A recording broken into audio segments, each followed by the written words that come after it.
Oke, masih bersama saya di video saya kali ini, Putra Alosi.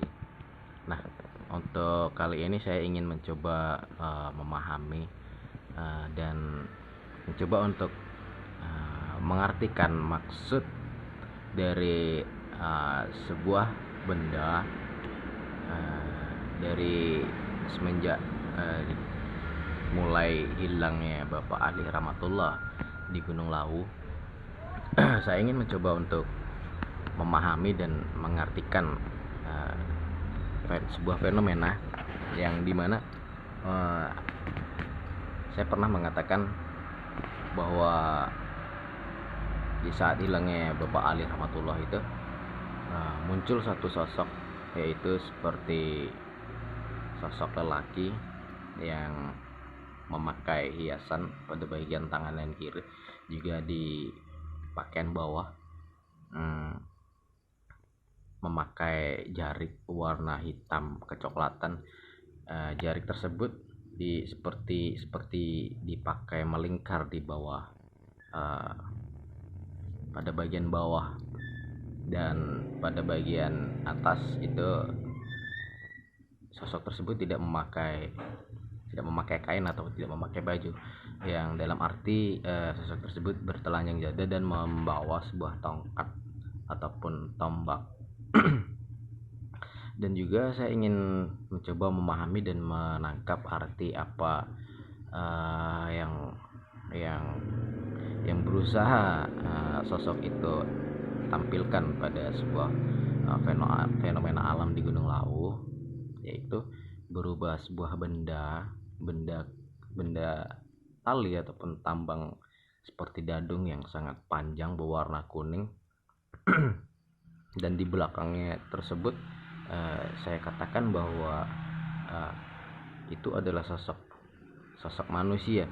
Dan wallahu alam apakah sosok tersebut, Gunung Lawu tersebut menampilkan sebuah sosok seperti manusia, seperti wallahu alam, atau apakah itu Bapak Ali Rahmatullah. Namun saya meyakini bahwa pada saat laki-laki tersebut yang berusaha ditampilkan ataupun ditunjukkan oleh fenomena alam Gunung Lawu itu adalah sosok manusia, bukan dari sosok yang lain, tapi sosok manusia. Nah, saya ingin berusaha mengartikan dan mencoba memahami maksud dari ditampilkannya sebuah tali tambang dadung yang sangat panjang sekali berwarna kuning. Bahwasanya tali ataupun tambang dadung tersebut adalah sebagai, saya katakan, dan agar para sahabat mudah memahaminya, adalah sebagai sebuah pembatas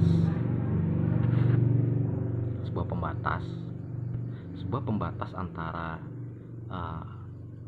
saya katakan bahwa itu batas antara dunia alam kita dan juga alam mereka, ataupun memasuki alam dimensi milik mereka. Saya mencoba memahaminya seperti itu. Dan selanjutnya, kenapa di saat dilakukannya tahap proses pencarian beliau yang hilang tersebut, Bapak Ali Rahmatullah, saya mengartikannya bahwa tambang tersebut atau tali tersebut seperti membatasi dari sudut pandang dan jarak penglihatan, indera penglihatan kita sebagai manusia. Seperti itu. Dan untuk selanjutnya saya ingin berusaha menangkap dan coba memahami maksud dari sosok lelaki yang membawa tongkat ataupun tombak tersebut. Saya ingin mengartikan bahwa sosok tersebut adalah sebagai penjaga suatu wilayah di antara dimensi alam kita manusia dan kehidupan mereka, yang dimana di saat Bapak ahli rahmatullah tersebut menghilang secara tiba-tiba, sosok tersebut yang membawa tongkat, saya mengartikannya dan saya memahaminya dari fenomena sosok tersebut, bahwasanya beliau adalah yang menjaga tempat di mana Bapak Ali rahmatullah maksud saya itu agar tidak dapat terlihat oleh sudut pandang indera penglihatan kita sebagai manusia yang sedang dalam proses tahap pencarian beliau, seperti itu. Nah,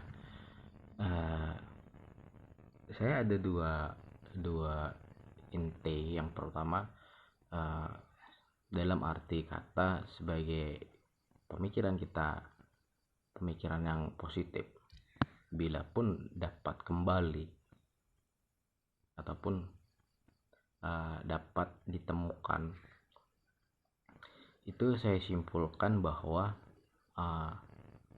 antara sekitar 65% dan 45%.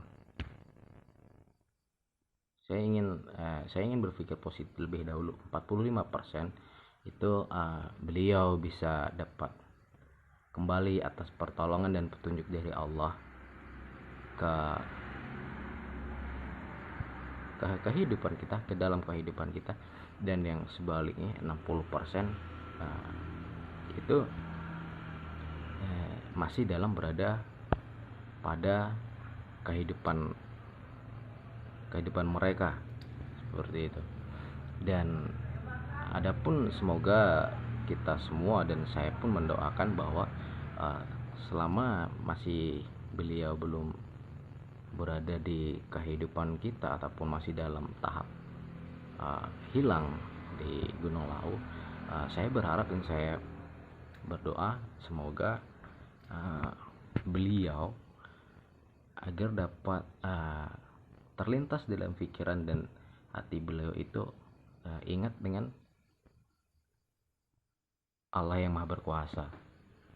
Dan saya berharap dan saya mendoakan bahwa beliau agar secara dengan spontan ataupun dengan mudah beliau agar dapat bersolawat di dalam hati. Karena mengapa? Satu poin yang ingin saya berikan dan ingin saya sampaikan kepada para sahabat, bahwasanya ketika kita melantunkan sholawat di saat kita tersesat ataupun kita disesatkan dan ataupun dalam posisi kita hilang terbawa ke kehidupan mereka, kita ingat kepada Allah yang Maha Berkuasa lalu kita melantunkan sholawat, saya yakin atas diri saya sendiri bahwasanya akan ditunjukkan suatu jalan bagi para sahabat yang sedang tertimpa kesusahan ataupun kesulitan. Allah akan mengirimkan suatu bantuan, suatu petunjuk, suatu jalan agar kita diberi kemudahan untuk dapat kembali ke kehidupan kita. Saya yakin. Kenapa saya bisa yakin seperti ini? Saya sudah pernah mengatakan bahwa saya dari kisah nyata saya pernah disesatkan, saya pernah mencoba untuk diputar-putarkan di wilayah bukit yang berada kurang lebih sekitar antara 3 atau 4 jam dari rumah saya.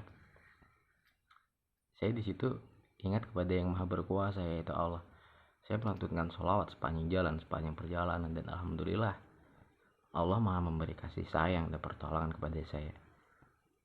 Ada suatu sosok cahaya putih seperti lampu. Saya pernah mengatakan di video saya sebelumnya, dan saya diberikan suatu bisikan agar saya untuk dapat mengikuti